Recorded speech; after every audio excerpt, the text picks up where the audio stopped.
Assalamualaikum warahmatullahi wabarakatuh.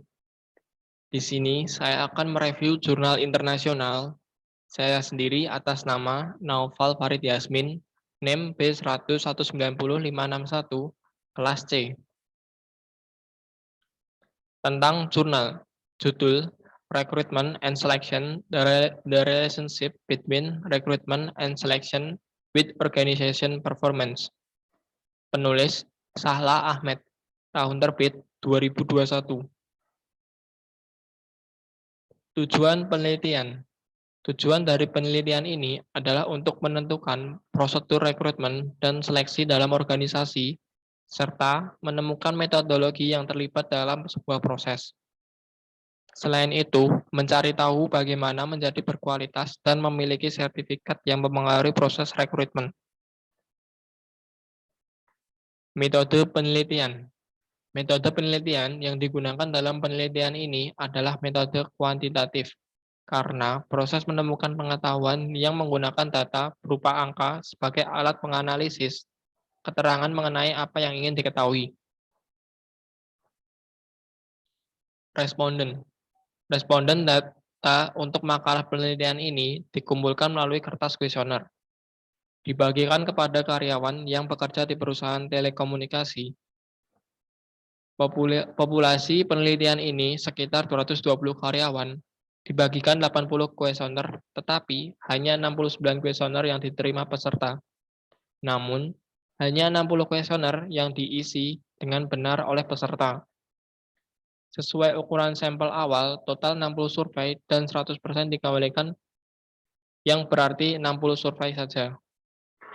60 survei dibagikan kepada karyawan yang sebagian besar berada di HR Department.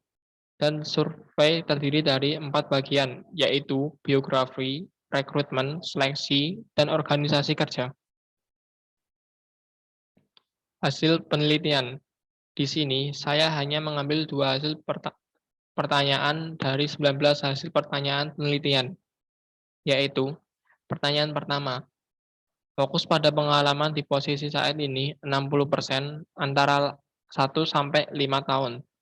Ini menjelaskan mereka mengubah posisi dan mempekerjakan posisi dalam situasi yang tidak baik.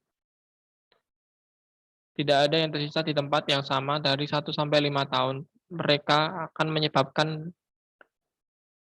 posisi itu menjadi baik sehingga mempekerjakan dalam sebuah posisi, tentu saja posisi yang membutuhkan lebih banyak keterampilan dan pengalaman. Pertanyaan kedua, 36-7% setuju untuk calon karyawan harus cocok ke dalam budaya organisasi mereka untuk mengamankan pekerjaan. Dan juga 26,7% setuju dengan poin ini.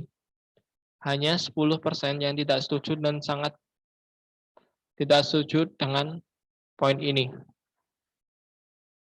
Kesimpulan, berikut pertanyaan penelitian dijawab dengan keterbatasan dan kontribusi dari studi analisis serta celah untuk penelitian lebih lanjut tentang sebuah subjek.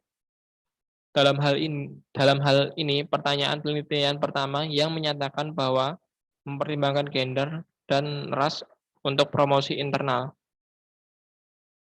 Peneliti menemukan bahwa tidak ada perbedaan dalam kandidat ras dan gender dalam promosi internal di perusahaan telekomunikasi di Erbil, Kurdistan. Oleh karena itu, para peneliti menjawab pertanyaan penelitian pertama dan pertanyaan penelitian kedua yang menyatakan bahwa dalam organisasinya, metode seleksi yang digunakan terdiri dari formulir aplikasi, pusat penilaian, tes psikometri, wawancara, data CV, referensi, dan wawancara kelompok penting dilakukan. Demikianlah yang dapat saya sampaikan. Kurang lebihnya mohon maaf. Wassalamualaikum warahmatullahi wabarakatuh.